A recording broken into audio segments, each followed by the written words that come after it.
Welcome everyone one more time to the SitRep podcast. We are live. Happy early holiday greetings to everybody. I'm your host, Oriskany Jim, and yeah, we just wanted to do a quick stream today. Make sure you guys had some content this weekend. And we'll go ahead and get started here. So first of all, happy holidays everybody, in case I don't get a chance to talk to anyone before the actual holidays arrive. I think Hanukkah has already started. So happy Hanukkah to other people who, or for all our community members who observe that holiday. And an early Merry Christmas to everyone else. So first of all, I wanted to thank everyone for the success of our recent Yom Kippur War coverage. That coverage unfortunately ran into a couple of problems in the real world setting, so to speak. Those videos were built and ready to go for the actual 50th anniversary of a very important conflict, Yom Kippur War, October 6th, 1973.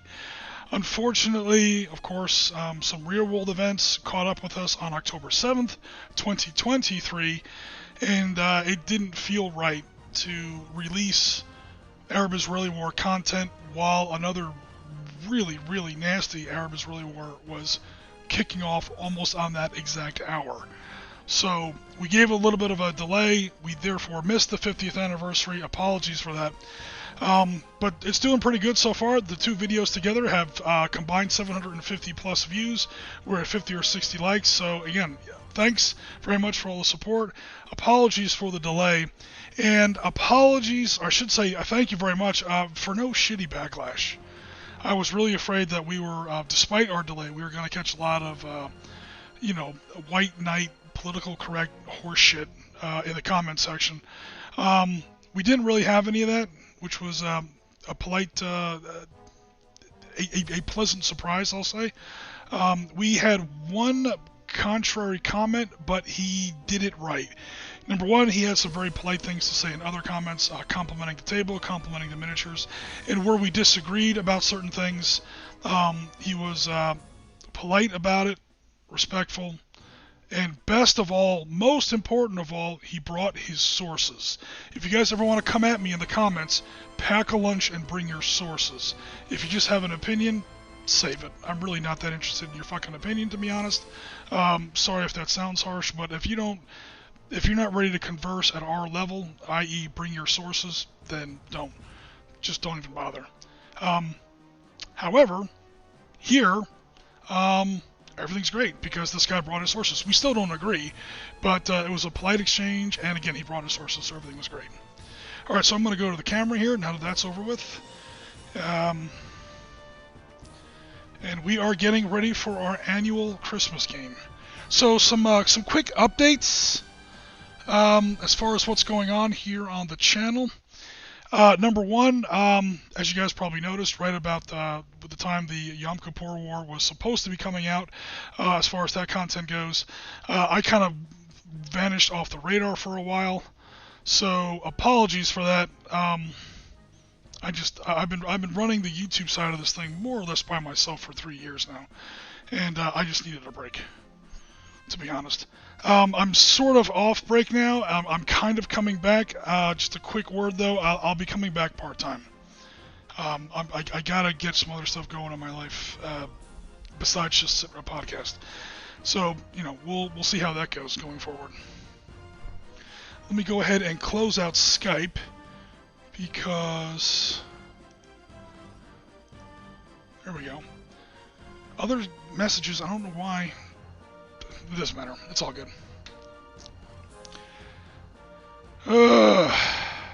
Yes, Thursday night was the first night. Jen, what are you talking about? Thursday night was the first night of what? Are you like the first night of your vacation? No, you have to go back to, I don't know. We'll see what happens there. Thursday night was the first night, Jennifer Lemon. Jen, I don't know what you're talking about there, so I'll look forward to hearing your answer in the comments. And yes, cheese me, some of these Santa figures are getting a bit of an update. So before we get to that, again, I am sort of back, but again, I'll be back like part-time. Probably 2 pieces of content a week. 2 pieces of content a month. Some of the reasons that I will be, let's see how this works here. I'm trying to do some more artwork for some other communities that I belong to. I don't just do wargaming. So we are doing some more artwork. Some of this stuff has been up on Facebook and the Discords, so you guys have probably seen some of this stuff before. This is for some art groups that I belong to, a couple of writing clubs that I run. So these are either characters in the writing or... Here's the latest. This one was finished Friday morning. So just so you guys see it, it's on a sketchpad. Alright, it's not AI generated. I don't cheat. I don't use Photoshop much. But these are the originals in the actual sketchbook. Now sometimes these do admittedly get put into Photoshop afterwards and touched up, cleaned up. Sometimes little errors are corrected later on where it's easier to correct them in the... where it's easier to... That's really blowing out the white balance there. Where it's easier to correct it, like this one here in particular. You can see that her shoulder is way too far forward there. It doesn't look right. So that got corrected later on in Photoshop. It's a lot easier to fix it in Photoshop. And yeah, it's not just all, pretty women. There's also, other characters that get drawn out. So that's where a lot of the time is going. Some of it is just characters for some writing that we're doing and some other projects in the works. So it's hobby of a different sort, so I put it in the Facebook page and in the Discord. So thanks very much for all the support that we have been getting there. So first night of Hanukkah, sorry. Cool. Thursday night was the first night of Hanukkah. Oh, gotcha. Sorry. Thanks very much, guys. I appreciate it. Jen says I hadn't seen the trio yet. Yeah, you haven't met those characters yet, John. Those are 3 characters that you haven't reached in the writing. You will probably meet them soon. Air quotes. Meet them. Okay, so that's what's been going on with SitRep. Trying to get the stream schedule back on track at least a little, and trying to kind of come off of my 2-month hiatus, like 6 or 7 weeks, almost 2 months. A bit of hiatus, and again, now that I'm back, I'll be doing about 2 pieces of content a month. Particularly, this Santa content is going to be rolled out in 2 videos. If all goes well and no more disasters befall me, it's been a shit year, guys. 2023 has not been kind to me. But hopefully, it will be 2 pieces of content, and this will be December, let's see, the Sundays are going to be December the 17th and 24th. So that'll be the actual battle report of this game that we're preparing here. Okay, so for people who may not be familiar, most of you are, to be honest, because we've been doing this not only on SitRep Podcast, but before that on other websites like on Tabletop and Beasts of War before that. We've been doing this since 2014. Every Christmas, we set up Santa's Village, or Holiday Workshop, Christmas Village, North Pole Enclave, whatever you want to call it, as an actual miniatures table, as an actual war game table.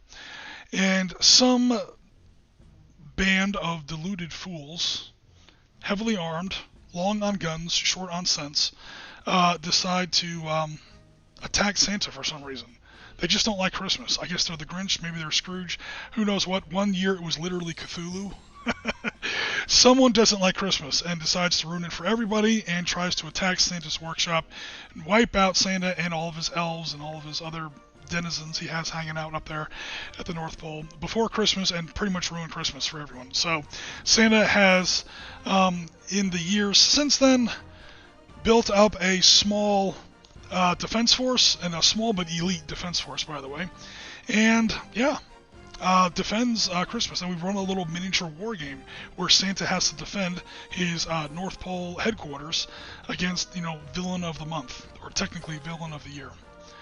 So, obviously we have Santa here himself, and as far as what's been going on the table, these guys get stored away obviously I don't put them on a display case, so I have to take them out every year, dust them off, touch them up with paint, because sometimes, like a lot of this is like ceramic, you probably hear that.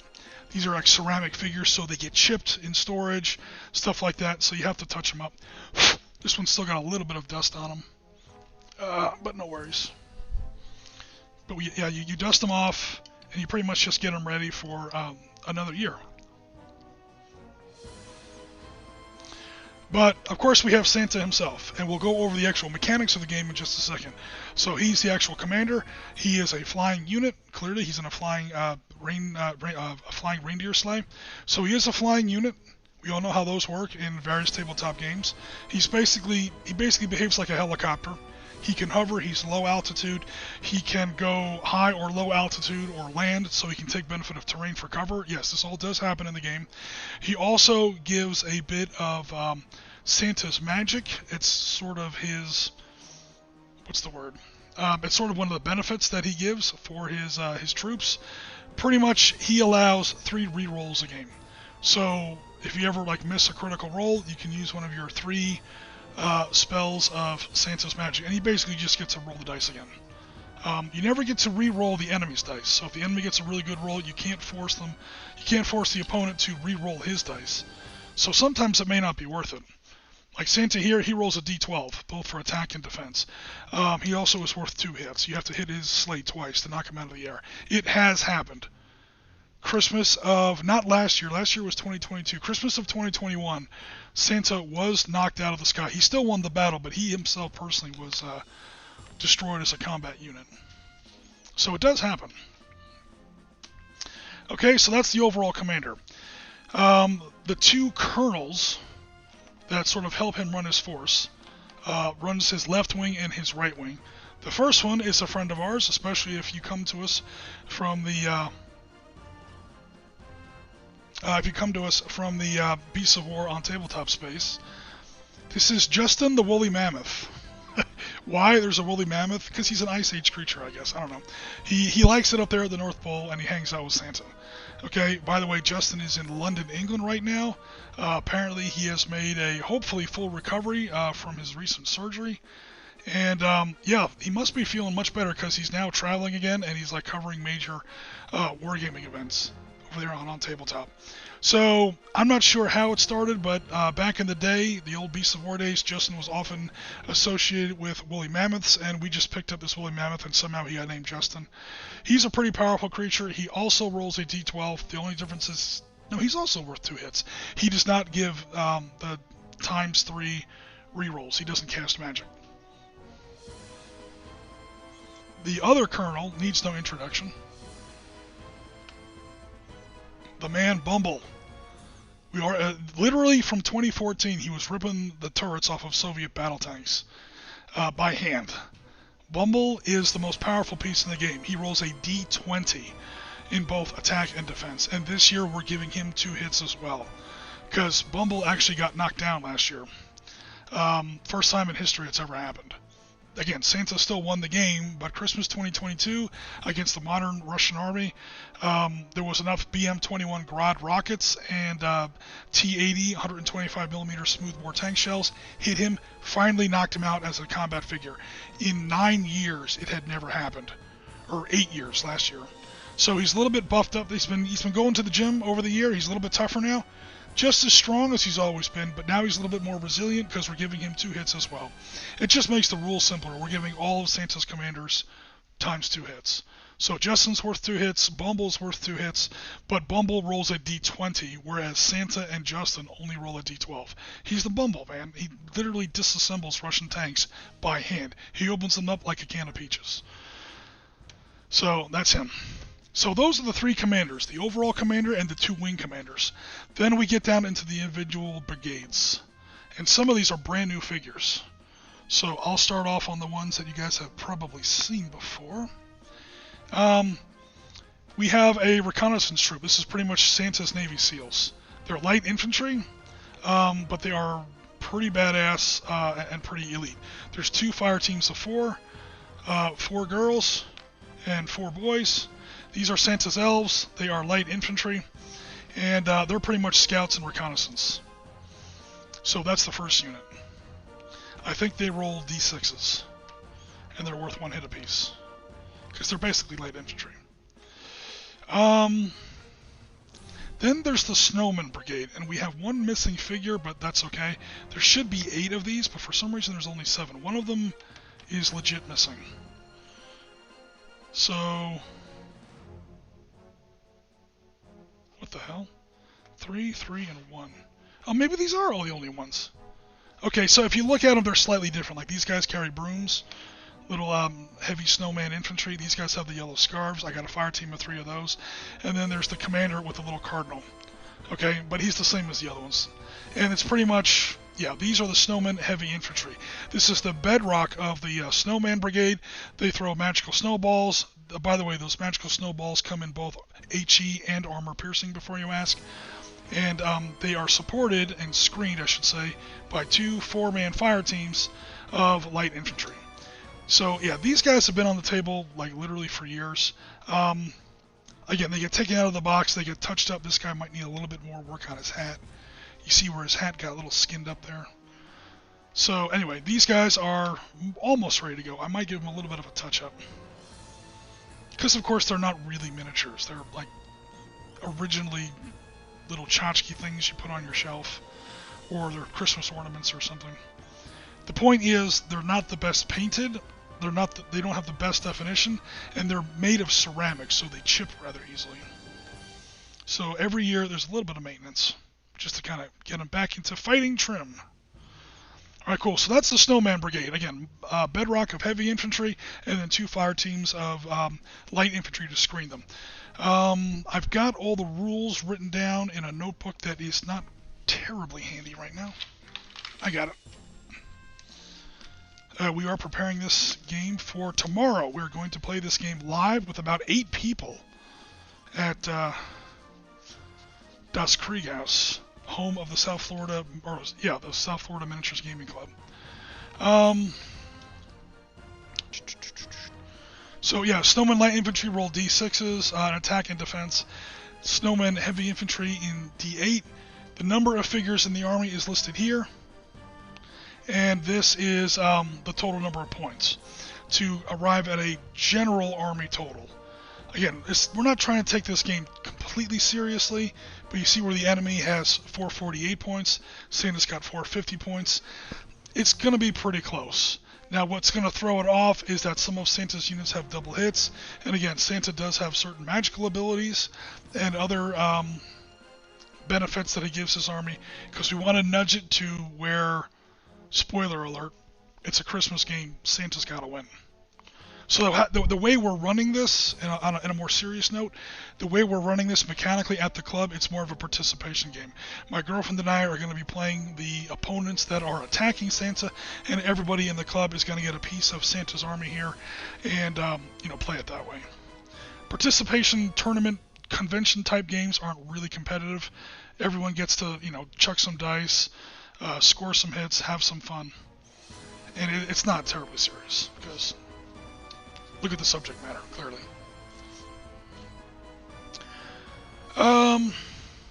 That's right, Limburger, or Cheese Me, the Woolly Mammoth, that's right. Justin himself. No, Jennifer, that is not a humble bumble, like, at all. Santa says, hold my cocoa. Hold my cocoa. We still can't believe we have 8 players for tomorrow's Christmas Carnage game. Yeah, we have, technically speaking, we have 6 players, and then myself and Jennifer will make 8. And given the size of the army, there's only 60 figures here in Santa's army. We split those up roughly 6 ways. Each person's only going to really have like 10 figures. So, it's going to be tough. We may try to recruit one of the guests to helping us play the bad guys, if they want. That'll relieve at least some of the pressure. As far as how many ways we have to divide Santa's army here. Okay, next we come to the MVP of last year's game.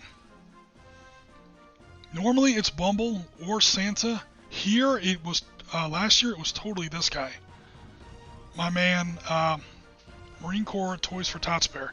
So for people who may not be familiar with little traditions here in the U.S. or the U.S. Marine Corps in general, ever since I was in, and that was a long time ago, the Marine Corps, in fact way before that, the Marine Corps has always been involved in a great Christmas charity where they collect, buy, assemble, whatever, huge amounts of toys for kids that are then distributed to kids that come from families that might not have as much as other families do.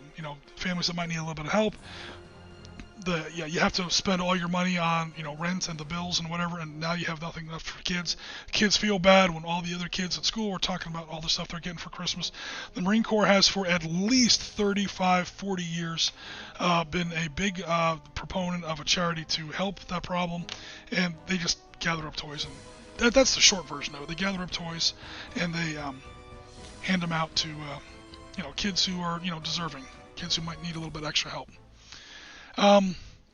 No, Jen, we have not gotten into the opponents yet. So we have a bear in an approximation, a rather loose approximation, I might add, of the Marine Corps. He must be at least an NCO because he's wearing a blood stripe. Of the Marine Corps dress blues uniform. He might need a little bit of work on that uniform, but that's okay. And he's just got a big sleigh of toys. Now, he is another one of Santa's subcommanders. I think he rolls a D10. He's not as powerful as Justin or Bumble, but he's pretty up there. But last year, he not only killed the BMP-2 that Jen could not kill to save her life, he also knocked out the BM-21 Grad that had just knocked down Bumble. So the guy that killed Bumble was in turn killed by this guy, and this guy scored the winning shot of the game. He killed the last Russian infantryman that had occupied the Christmas tree objective point. So there's one objective on the table. The opponents have to reach that tree and hold it for one complete turn. Last year's game was the closest the opponents ever got to actually winning one of these Christmas battles. They took the objective, but they couldn't hold it for one turn. And the guy who killed the last enemy soldier holding the Christmas tree objective was this guy. So he literally won the game in more ways than one. He does have a small elite unit of guys that come with him, these little teddy bears in Santa outfits. Now, these guys have been based. This happened just last night. I went ahead and put the wooden disc on there and painted it, and then my girlfriend Jennifer put this basing material. It looks like little bits of crusty ice and snow on there. So these guys now have a base. These guys, you've seen them a bunch of times in the games before, but they never had a base, and they had a hell of a time standing up. They were always falling over. But now they have an actual base, like an actual proper wargaming piece. Big improvement. They stay where you put them. They don't fall over, especially these sitting down guys. These sitting down guys didn't really have a good base of gravity, and so you would put them on the table, and they would instantly fall back on their shoulders. But again, now they have an actual base, complete with a little bit of basing material on there. So that happened last night at about 2 in the morning. These guys are now, even though some of it's still falling off, but that's okay. These guys are now ready to go for tomorrow's game, new and improved. So again, the game will be played tomorrow. I'll record it tomorrow. Then I'll spend most of December in an editing bay, unfortunately, making videos for December 17th for release, hopefully, and December 24th. Now we get to the Reindeer Brigade. This is our cavalry. As of last night, these were the only 3 reindeer I had. And again, they have brand new bases. These are wooden dowels. Do I have that little pack of wooden sticks? Yeah, so I pretty much get this stuff from the craft store. They make great little cheap bases. About the only thing that's not good about them is that they're made of pine, so they're not very heavy, like a good, coin base or like an actual. But they're just as good as any plastic base, if you ask me. And they come in various sizes and shapes. So I get these oval ones that fit these reindeer commander because they're a little bigger than our other deer. And yeah, again, Jen helped me out with the actual basing material. I built the base, fixed the miniature to the base, and painted the base. And again, like I said, Jen added the basing material there. Give it a little bit of a winter wonderland kind of a feel. So these used to be the entirety of my reindeer cavalry unit. Pretty humble unit. There's only 3 guys. However, we have found a whole bunch of new deer, 12 in all, 2 packs of 6. So they have been based, same way all the other guys have been based, and their paint has been slightly touched up and enhanced. They were all pretty much one color before, so I added a little bit of accent onto their backs, a couple little dots, and painted the antlers. Not a super Herculean painting effort, but hey, technically they're 3 colors and up. And they actually have real bases. Most importantly, there's 12 of them. So now I have an actual unit that doesn't look kind of sad. Like get 3 figures isn't much of a unit. But now these 3 have been promoted. They're now the actual commanders of a full brigade. So what's probably going to happen is each one of them is going to lead 1 fire team of 4, depending on how many players we get and how the players want to break up their units.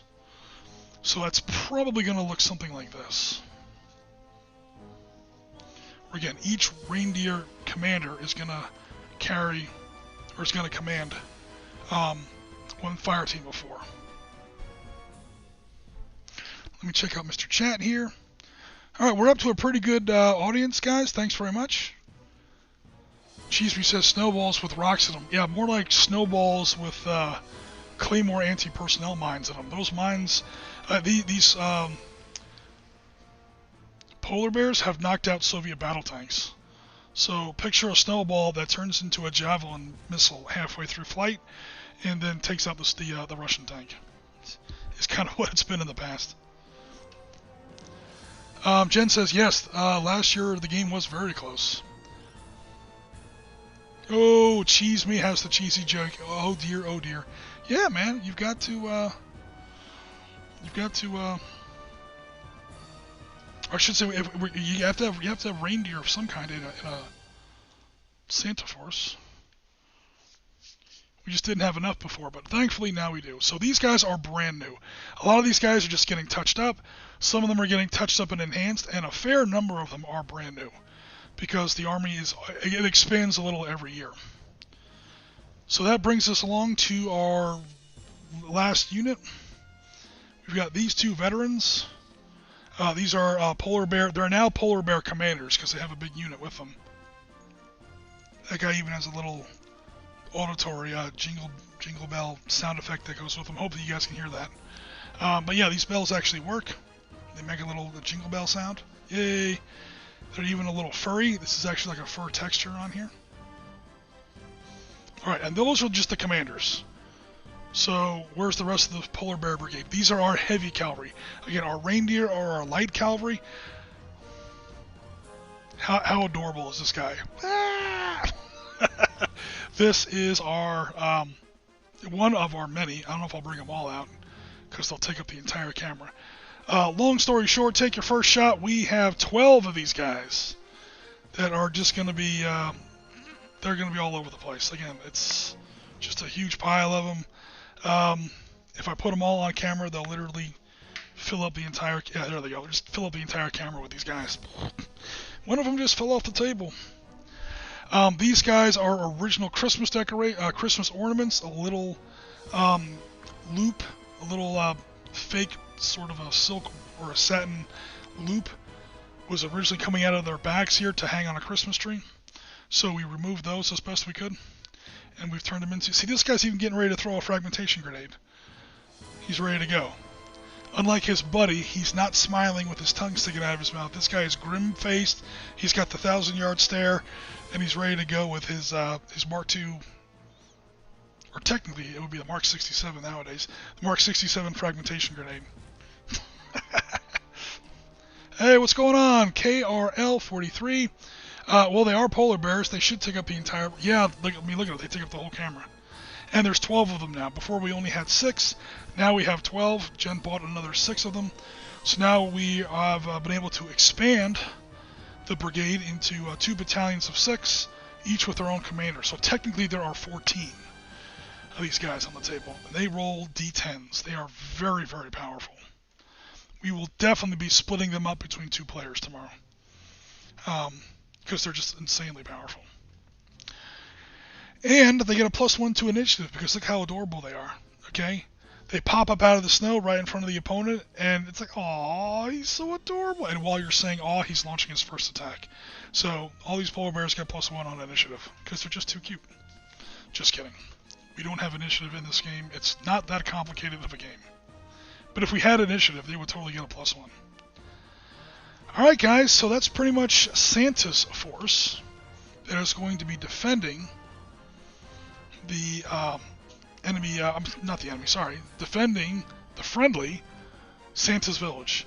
We've got all kinds of buildings that we use on these tables. Some of them are decidedly Christmas themed. We also have some new ones. This is a brand new one. In fact, it still has the price tag on it.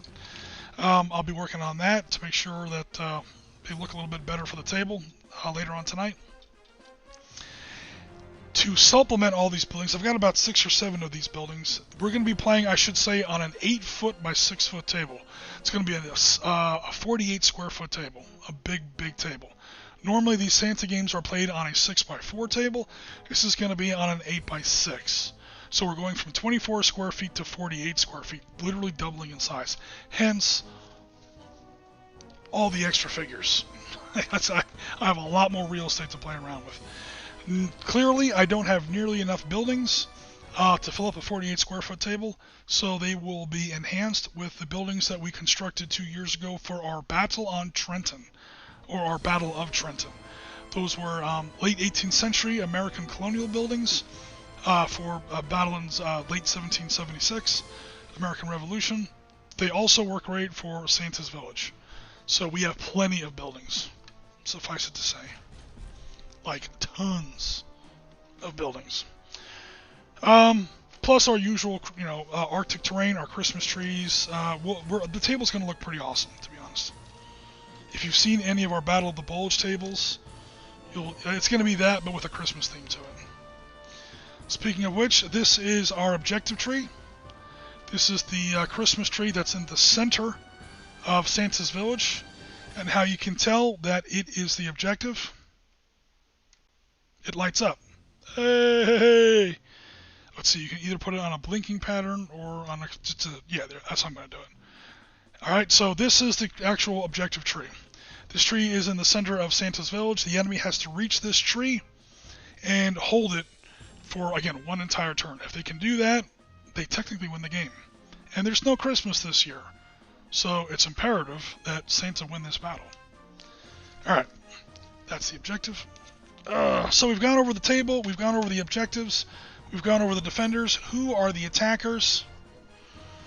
We've had them before, but we're going to use them again because they have also been greatly enhanced. And we are going to be looking at our Halo Troopers.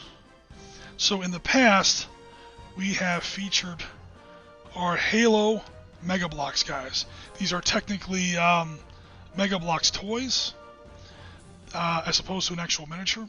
They are 2 inches tall, which makes them roughly 1 to 32 in scale, or I don't know what you would call that. A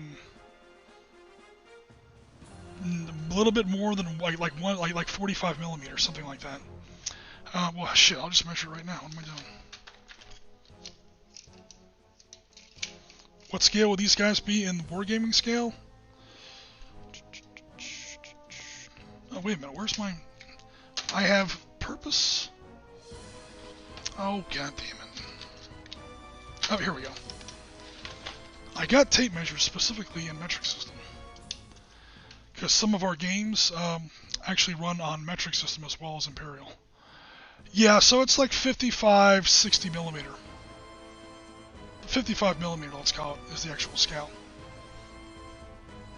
The way wargaming miniatures are normally measured is to the eyes, not the top of the head, to the eyes of a man standing upright. So we're looking at about 50 millimeter here. Because he's not really standing up straight, he's in kind of a running pose. So it's a big scale game. It's not 15, 20, 28, it's 50. I don't know if they call them like 54 millimeter. Basically a 2-inch figure, it's Green Army Man scale. Alright, so these are typically, you buy them in bags, or you buy them in blind buy bags, or you just buy them in sets or gift packs or whatever. And they're technically Mega Bloks, which is kind of like a competing brand of Legos. I started buying these guys in blind packs because they were just fun to buy. They were super cheap in those days. And what I found interesting is they have like up to 14 points of articulation. So 2 at the knees, 2 at the hips, and the hips are ball and socket joints. You can pose the thighs, any way you want. They turn at the waist. I think this guy might be painted in place, but they turn at the waist, the wrists, the elbows, the shoulders. So 1, 2, 3, 4, 5, 6, 7, 8, 9, 10, 11, and then the head makes 12. So at least 12. Some of the figures have more than that, as far as their points of articulation go. Also, again, the shoulders and the hips are ball and socket. Technically, so is the head, so if you want to tilt the head one way or the other. It's kind of tough with this armor. Depends on the figure, but some of them are much more, have a lot more freedom of movement than others. And they're just toys. Now, what I did was I made some bases. Straight out wooden, again, more of those wooden discs. Painted the rims black. Simple enough. And then went to Photoshop and made some basing material. Look like sci-fi ship deck or whatever you want to call it. And there's a few different patterns of those, as you'll see. Here's another example. Now, if you buy them, they won't look like this. Number one, of course, they don't come with the bases. They don't come posed like this. And they're not painted like this. I have painted and repainted these guys a couple times to try to make them look better. They're really just toys. But for me, it was fun just to sort of put them together as... they're not like a GW figure or anything like that, or a Kingdom Death miniature or anything like that, but they're fun. And again, they're still posable. Like, I was trying to balance the army so I can like take the weapons out, switch the shotgun for a heavier weapon, for an assault rifle, switch the assault rifle for an SMG, or even for a pistol. And then again, they're still posable. Again, if they're not completely posable, it's because I've repainted them and the paint kind of sticks them in a certain position. But after you get done posing them and painting them, yeah, you can like switch out their weapons or whatever, put them in different poses, shooting poses, battle carry poses, sling arm poses, that kind of thing. And again, they get glued to the base, and now they're kind of a half-assed miniature. So I had a ton of them, like damn near 150 of those. Took me a year to paint them all. So they won't all be on the table. And again, because I wanted to enhance the game this year, and because they had no vehicles, I bought the matching Mega Bloks Warthogs. So if you're familiar with Halo, you're familiar with the Warthog. Again, you see my hands here. This vehicle is huge. But it is scaled to where the same figures can fit in the driver's seat, the passenger seat, and also operate the heavy 3-barreled rotary cannon on the back. So these guys are going to be obviously the most powerful units in tomorrow's game, at least for the enemy.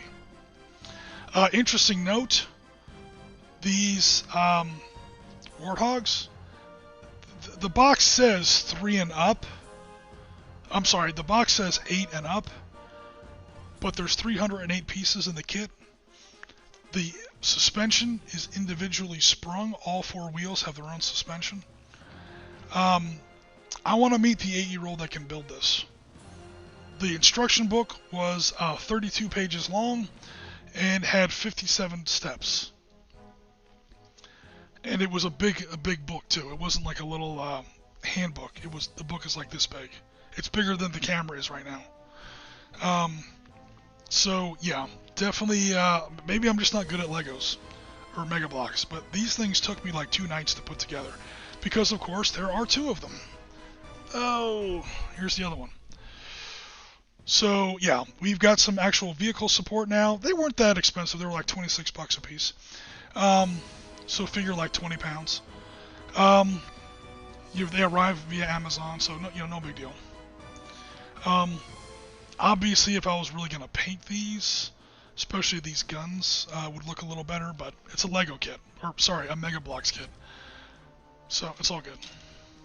So that's going to be the heavy vehicle support for the attacking army.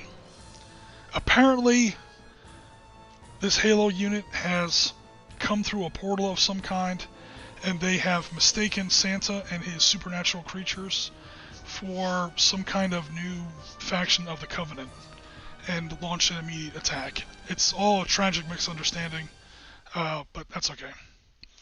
Now, these guys also have, with the spare parts that come in that box set, some static firing positions.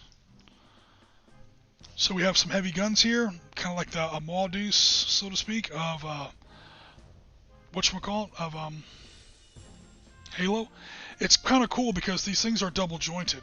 Because it's a Lego, or I keep calling them Legos, because it's a actual Mega Bloks construction kit toy, everything is still posable. Everything is still, you're able to shift it around.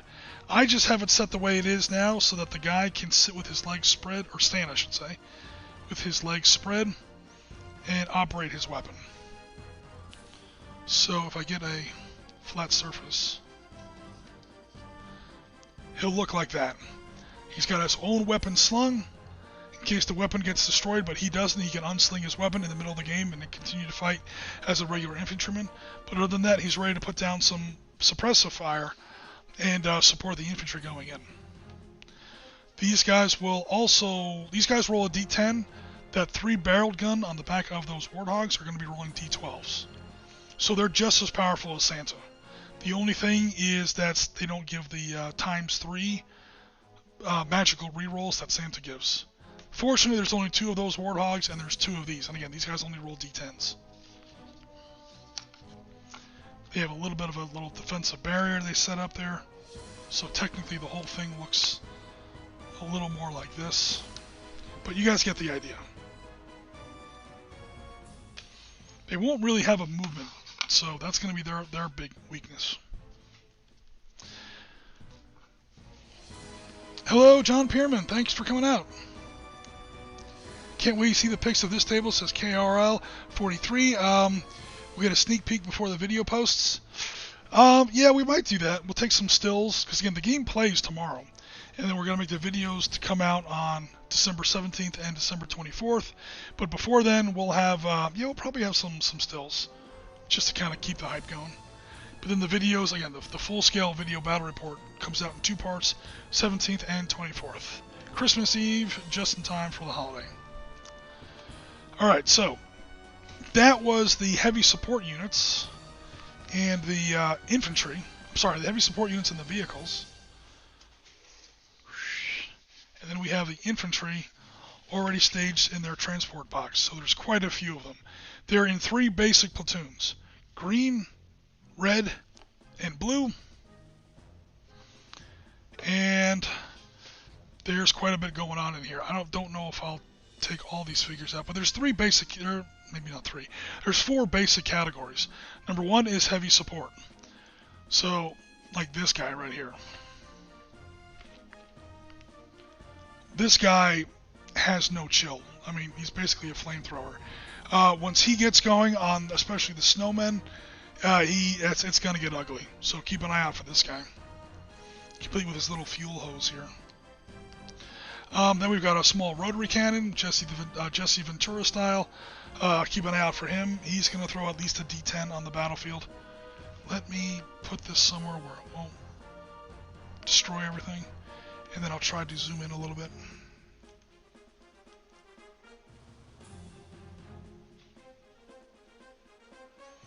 So again, these guys came as toys.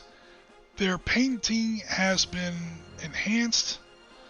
I basically I touched up and enhanced the paint myself, and then they got an actual wargaming base. Is what these guys really are.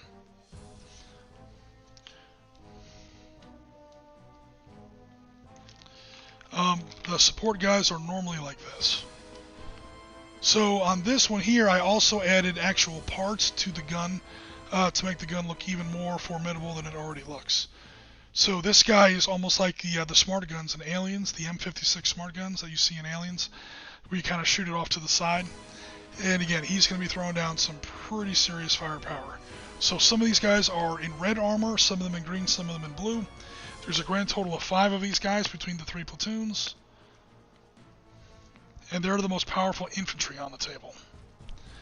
Right after them, or kind of right alongside them, I've got 2 of these snipers, high-powered sniper rifles. So definitely keep an eye out for these guys. They have unlimited range on the table, and they're going to be putting down some serious firepower. 'Twas the night before Christmas, and all through the house, not a creature was stirring except for the sniper you never saw, and he just brained you out from half a mile away. So, happy holidays. I've got 2 of them. And again, all those heavy support guys I was showing you a second ago. Then we have our riflemen. By the way, each of my 3 platoons, blue, green, and red. Let me get rid of this real quick. Each of our 3 platoons, blue, green, and red, have 1 rocket launcher. This is to shoot down Santa while he's flying in the sleigh.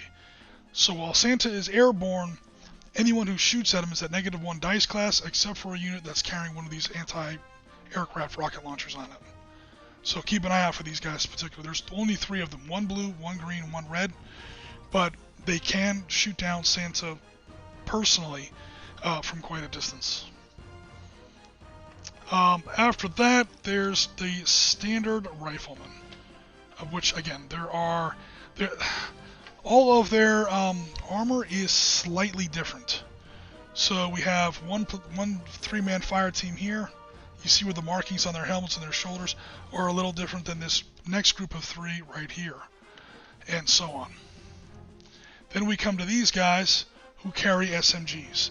So the riflemen roll a D8, SMGs roll a D6, and pistols roll a D4. Again, these are 2-inch figures, approximately 50 to 54 millimeter. It is brutally obvious to tell what weapon each guy is carrying, so that we won't have a problem with that. And again, same goes for the red platoon. 9 riflemen, 6 submachine gunners, 2 pistolmen, and then support weapons. And again, the same with the green.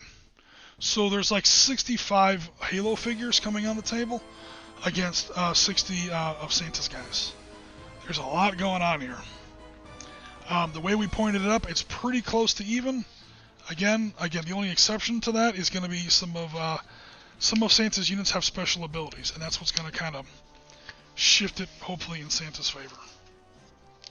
Because we want Santa to win. Don't make, no spoiler alert. We want Santa to win the game, but we want it to be fun and exciting too. So it's going to be close. Point-wise, it's 450 to 448. It's that close. The only thing that's going to, again, throw it off is going to be Santa's special abilities.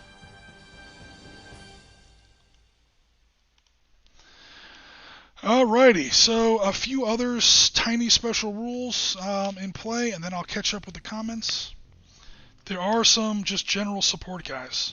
These are basically technicians. You notice they're not even wearing armor, and they're just carrying pistols. Each team has 1 guy with an actual pistol, and then 1 guy who's not carrying any weapon at all. He's the literal technician. Okay, so we got 2 technicians, and we got 2 guys with pistols. And what are they running? They are running the AI portals. So if you're familiar with Halo, let me get this focus up a little bit. There's these little holographic AI figures, who of course look like, sexy babes, because these games are made for, 12-year-old boys. But anyway, they will have these little AI terminals up. And they're going to be kind of like that, and then the other one is... Come on, where's the other one? There we go. So it's going to be unarmed technician, armed technician, and the actual AI herself. Cora, I think her name is. I can't remember. I'm very rusty on my Halo lore. Sorry about that. And, again, rinse and repeat this other little 3-figure team here. If they knock out one of these, they've now disrupted the Halo Army's communication, command and control, and intelligence. All roles for Santa's forces for the rest of the game are at a +1. If they knock out both of them, they're now at a +2. So it's going to behoove Santa to probably get some airborne units, or maybe some of these elven scouts, to get around behind the Halo lines and knock out these 2 figures, or at least one of them. That's going to give them a pretty hefty bonus for the rest of the game. It might be just what they need to turn the tide. And guys, that's pretty much going to be it for tomorrow's game. As far as what I have left to do, again, a little bit of touch-up, because some of these figures are a little scuffed up. They're just ceramic in some places. Like the top of his hat there looks a little skinned up. There's going to be a little bit of touch-up work on some of these guys. Not too much, though. And I've already built all the Halo forces. I've already assembled everybody. I've got the game pointed up. I've got all the figures assembled. I've got the weapons balanced, because again, those weapons are still removable. They're technically posable toys. So if I want this SMG gunner to carry a rifle, I take the rifle out, I put a rifle in there. Or I take the SMG out, I put a rifle in there. So the 3 platoons are almost perfectly balanced, the red, the green, and the blue. Then there's the support guys, the snipers, the heavy weapons emplacements, and again, the warthogs, which are definitely the most powerful units of the game. They also require 2 hits to knock out. So yeah, this is going to be a big priority in tomorrow's game, knocking these guys out. Slightly out of focus here. So keep an eye out for that. And yeah, I might make up some data tags just so that we don't have to have cards. Again, this is supposed to be a super simple game. It really is. But I might make some tags. I won't tag every single figure with what his dice code is like I do with Force on Force. But like, oh, the reindeer are D10s, D8s, because it's super easy, and so on and so forth. If not, I always have it on paper, so we'll be all set with that. All right, let me get caught up on the comments here. Jennifer Lemon says, I teach 8-year-olds. Ain't no way, son. Yeah. Maybe I'm just bad at these kind of toys, but these things took a while.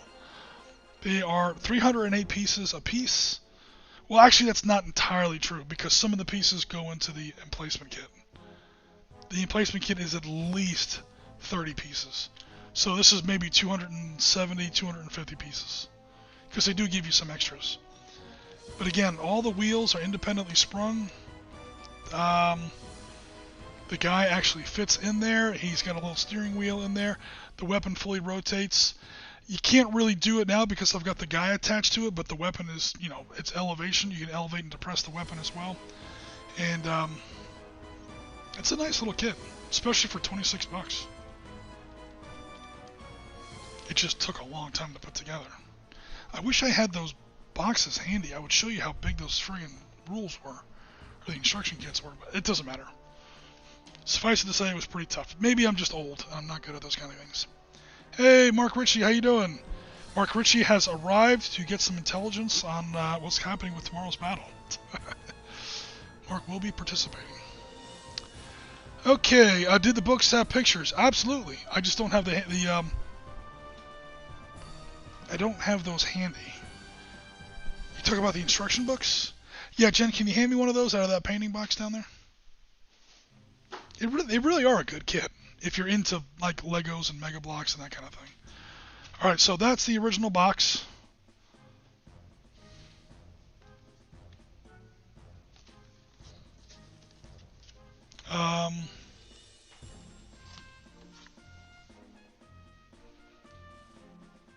Yeah, it comes also with 3 Halo figures, more small arms.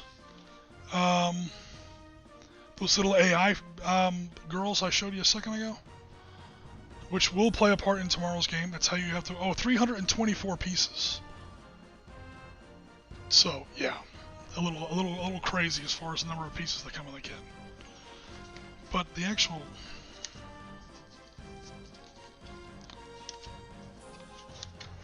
Yeah, so here are the instruction books. So as you can see, they pretty much take up the whole camera. 52 steps in the construction. Although I should say that includes the heavy weapons mounts. And yeah, it was pretty crazy to put these things together. There's at least 300 pieces in each one of these warthogs. And it gets pretty detailed. My favorite part is where you, again, the individually sprung suspension. These are little rubber hoses that allow each wheel to have a little bit of independent give or spring as far as its suspension goes. So yeah. One thing it also gives you in the kit are the actual tool. I thought this was a piece of the kit. No, this is a tool where you can do different things like pull apart pieces that you put in the wrong place.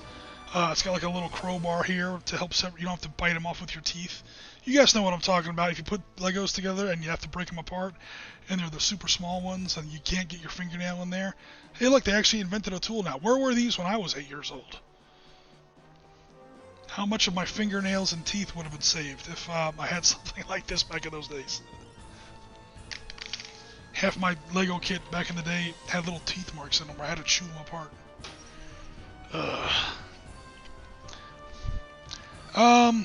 So John Pierman has joined us. Hello, Oriskany Jim. Awesome. Thanks very much for coming out, John. Super appreciate it. They forgot how Santa looks? No, we got Santa right here. Oh, you talking about the Halo guys? Hey, who knows, man? It's a dark future. Maybe Santa, the myth of Santa, has not made it into whatever century Halo is supposed to take part in. So they come out of that portal, they see all these weird magical creatures, especially Bumble, and they think he's the Arbiter from the Covenant or something. I don't know. For some reason they attack. By the way, nobody actually gets killed in these games. It's Christmas, guys. Everybody just gets kind of knocked out, and after the battle, no matter who wins, everybody gets together at Santa's workshop for magical hot cocoa and marshmallows that heals you back 100%. So it's all good. So going through the channel here, over on the Discord server, I'm Big Ivan, in case I forgot to mention it. Oh, rock on, Jim. Cool. It's good to put the two different names together. I appreciate it.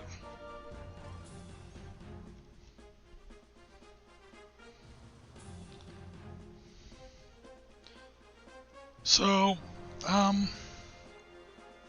good deal. Thanks very much for all the support, John. I'm serious. I appreciate it. Very, very supportive on YouTube and on Discord. Definitely appreciate it. Jen says they have no chill now, but they are attacking the North Pole. They'll definitely have some chill then. Yeah, the North Pole in winter is rather cold. The game is rated 16+, and the toys are 8+. I really wonder how these kids know about the game. Yeah, it's the same question I was asking back in the 80s when RoboCop came out, and then we saw a bunch of RoboCop toys in the store. They're like, that's a rated R movie. Why are you making kids' toys for 6-year-olds in a rated R movie? I don't know. It ain't up to me to judge. Instructions don't look too complicated. It's the same as Lego Techno kits. Like I said, I got through it on the first try. I'm just trying to picture the 8-year-old that does that. I was a Lincoln Logs guy. Hell yeah, Richie. I used to have Lincoln Logs. Let's see. I had Lincoln Logs. I had a bunch of Legos. My parents tried to get me into a Erector set. I kind of didn't really get into Erectors. I lost too many of those stupid square screws and nuts that they give you in those kits. Never got super into Erector set. Actually, my dad was in construction and contracting back in those decades, and he would literally just make us his own like block sets, which would beat anything you could buy in the store. I mean, so it was just awesome. So a lot of like wooden block construction guys, I won't say kids, because again, my dad would just go down to the workshop and just cut up a bunch of scrap wood he had, sand it down so it was safe to play with, no splinters or anything like that. Yeah, it was great. Dennis Cross has joined us. Hello from Kansas. Awesome. Thanks for the update. Have been missing my sit rep. Looking forward to the video. Yeah, no worries. You did do one building with him. Oh, my dad? You talking about? Did I? I made one building and gave it to him, and then he kind of caught the bug for railroad kits. He built a bunch of his own buildings. But yeah, that's what's pretty much going to happen in tomorrow's game, guys. We didn't mean for this to be a very long stream. We're now up almost exactly 1 hour, so we're pretty much done. Thanks very much for everybody who's just joining. No, the one scale building with him instead of Lincoln Logs. Are you talking about the actual one-to-one log cabin in the backyard? He built that by himself. I don't think I really helped him with that. I was only like 9, if that's what you're talking about. Or you're talking about the condos. That was 5 buildings in that condo complex. Anyway, let's not dox anybody. Alright guys, yeah, we're going to pretty much wrap it up there. This is what's going on for tomorrow. We kind of went over the channel updates. Again, I am Back from my 7-week hiatus, again on a part-time basis. I'll probably be putting up 2 pieces of content a month instead of my usual, or I should say instead of my former 4, 5, or 6, or 7. We'll be down to 2. That way I don't go crazy and I can spend time on other hobbies instead of just wargaming. So it's all good. Other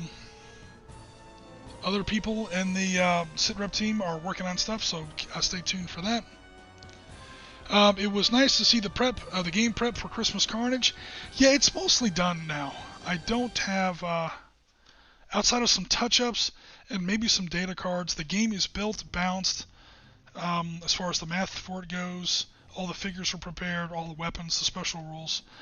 I might tweak the special rules a little bit, just to make sure Santa wins, to be honest. Because right now, the math suggests it's going to be really close. If Santa's players don't roll well, it's going to be a problem. Also, I don't know if you guys have noticed this, or if you guys would agree, especially with tournament games, the team that has the most players always loses. Because they don't have if you put, like I've balanced up Dark Star games down to the single point, 706 points to 706 points, perfectly balanced games, and it'll be, one side's playing one side, or one player is playing one side, and 2 or 3 players are playing the other side. The side that has the team will always lose. And clearly that's Santa this year. So I may throw some more points Santa's way. I'll bump up the attack values on some of his guys. Because right now the game is uncomfortably close. If this was a normal war game, I would be very pleased. Because that's how you want your games. But having a smaller number of players, or better yet, one single player, is usually an advantage, I found. When you get multiple players in the game, that side usually loses. Because they don't have a single plan. And they're doing this, they're doing that. One side of the table is doing one thing, one side of the table is doing something else. There tends to be a lack of unity. And I'm fully anticipating that with Santa's forces tomorrow. So, I don't want to be restrictive and tell people what they can and can't do. It's a participation game. At the same time, I also want Santa to win, so I might make Santa a little more powerful. Or Santa's forces a little bit more powerful. That way people can relax and have fun, and we're still more or less guaranteed a Santa victory. Because what kind of game is it going to be for Christmas if Santa loses? We already had our Yom Kippur game where the Israelis got friggin' curb stomped. That was a bad enough upset. We don't want another upset. Not when it comes to Santa, man. Come on, Santa's got to win. There's the man himself. Cool. So Limburger says, have fun with the game. Communication is key. Working together for the same. Yeah. But who knows if that's really going to happen. I don't know if all these players even know each other. But anyway, want it to be light, low-key, no stress, having a lot of fun. This isn't going to be a serious war game, an actual war game. It's not even really going to be fair. It's going to be a participation game, so, there's all that. Okay, guys, we've been up now for a smidge more than 1 hour. Thanks very much, everyone, for coming out. I super appreciate it. And that's pretty much where we're going to leave it. So, again, thanks very much for everyone for coming out. I know this was kind of an out-of-nowhere stream. But, again, there have been some misses in our schedule lately, and I wanted to kind of put a patch on that as best I could. So, one more time, I'm back, part-time at least. Apologies for the bad timing on that Yom Kippur series. There was going to be a series with that. There was going to be some actual Hex Encounter Arabs Really War stuff down in the Suez. I don't think I'm going to get back to that, to be honest. So what was supposed to be a short series on the Yom Kippur War turned into pretty much just one big tabletop game. Hope you guys enjoyed that, despite the rather strange result. If Mark is still with us, hey, Mark and Devin just played a really great game. Nothing Tom did was wrong. Playing the Israelis on defense, he just had some of the worst dice I've ever seen. And Devin's dice particularly were just nuts, especially with his artillery. His offboard artillery. Ironically, for a tank battle, the tanks didn't make that big of a difference. That was a Syrian artillery and Israeli infantry and mortar kind of a game. So yeah, we had definitely kind of a wild result on that one. So again, thanks very much for all the support on that. We'll be doing a little bit more character artwork, and I'll be posting that if anyone's interested on my Facebook page. I won't be putting it on SitRep Facebook page. It's not really part of SitRep. I'll be putting it on my Facebook page. If you follow me on Facebook, thanks very much. It's Oriskany Jim on Facebook. I'm pretty easy to find. Where I have put some of my more personal stuff on there, as well as my wargaming stuff. And what else was I going to say? Yeah, happy holidays. So yeah, we'll be running this game tomorrow, and the video should be coming out 17th and 24th, the next 2 Sundays after that. And that's pretty much what we're going to wrap it up today, guys. So thanks once again for coming out, especially on the short notice. Definitely appreciate it. But for now, we are rounds complete for another episode of the SitRep Podcast. Thanks very much for coming. Please remember to like and comment and subscribe if you enjoyed this content. Please remember to hit that notification bell. There will be I think most of you are already members of our Discord, but just in case, there will be a open invite link to our Discord in the description of this video. Hit the link if you're interested, join our community, see what everybody else is up to, and of course, even better, show us what's happening on your hobby table. But again, for now, we are rounds complete for another episode here. This has been Oriskany Jim, and as always, Tango Mike for watching.